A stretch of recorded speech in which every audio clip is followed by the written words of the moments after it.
As a young man growing up in Dundee, Ricky Ross had no idea of the life that lay out in front of him.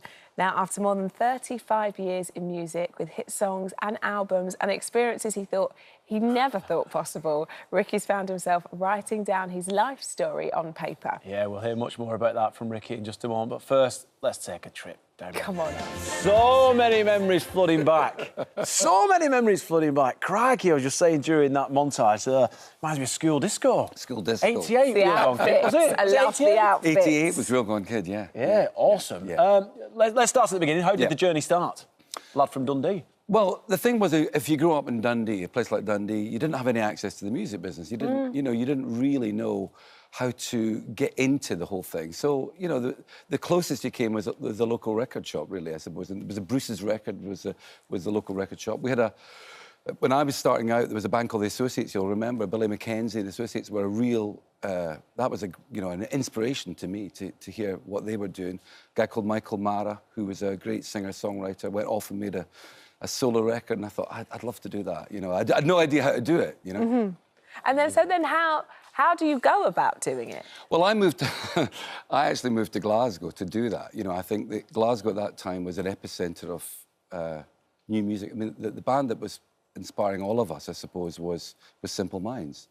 And just a couple of months ago, we got to play a show with Simple Minds. Oh, wow. We've become great friends.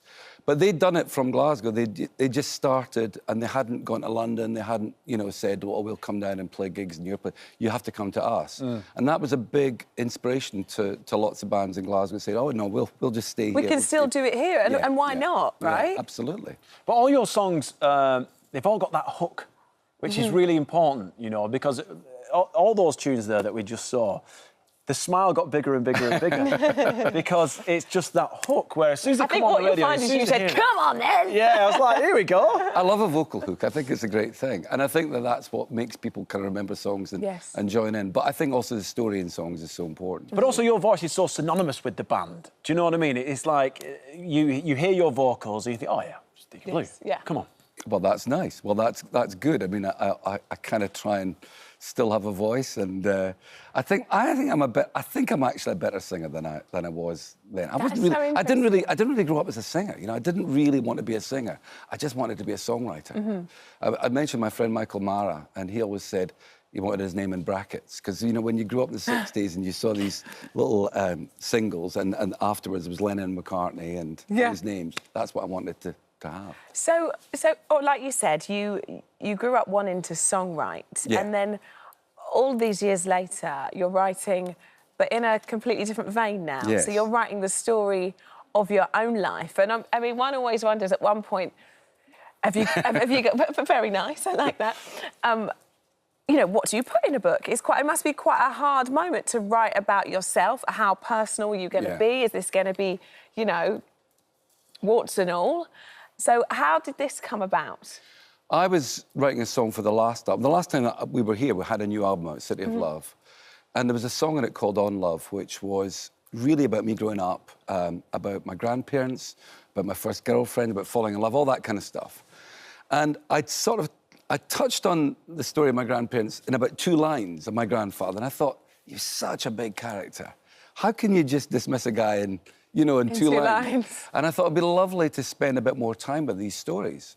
So I just started writing for fun, really, about 2019. And then, of course, as we all know, 2020 happened and, lockdown happened. You had a bit more time. Suddenly I had a bit more time. Yeah, Was all the stories in the book, it's peaks and troughs? Yes. Did you write a diary, or is it all kind of... No, I didn't. No, that's a good bit, actually, because probably all my friends will say to me, but you didn't say this, or you forgot about that, but you don't come out so well of that story. So I just wrote about what I remembered, and I wrote about the things that I think... I also wrote about the people that meant a lot to me, people like my first bosses, people who made a huge impact on my life, people I shared a flat with, my parents, my grandparents... And I kind of missed out. I missed out really talking about my wife, my ex-wife, and my children because I felt they had their own story. They've had enough. My children have had enough of me. They can tell their own stories. They've got their own stories to tell. But you've been very honest, not just about personal life and growing up and family life. You've been quite honest about career ups and downs too. Career ups and downs are, if you have a life in the, well, you guys know, if you have a life in the arts, you know, you're never gonna, very few people have a kind of really seamless... Not plain sailing. No, totally. You're waiting for someone maybe to give you a job, or you're maybe waiting for the next thing to happen. Your life's not in your own hands. You host Splash. What's that? You host Splash. Let's not forget that beauty. Sorry, Rick.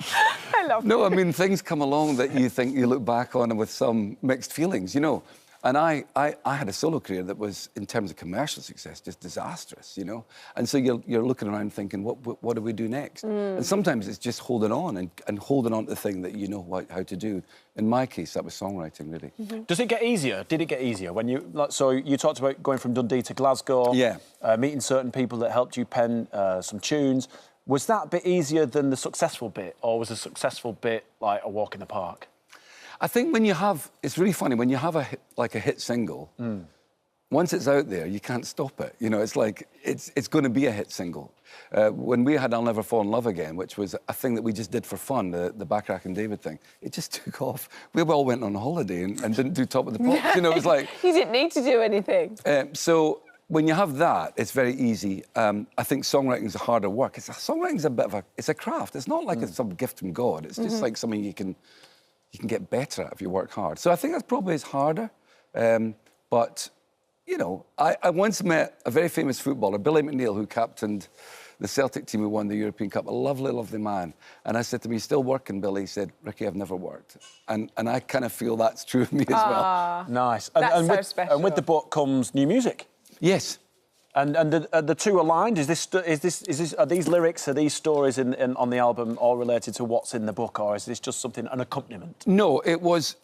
But lots of the chapters in the book relate to songs and have song chapters. And when I go out on tour, which I'm doing in September, October, I always tell longer stories. I get a chance to tell longer stories because you've not got 2,000 people waiting for the next big moment, you know? Yeah. It's a much more intimate thing. It's just me and a piano. So the album is me and a piano. There's some strings, there's a little bit of brass, there's occasional harmonies, but there's not very much else. And there's stories.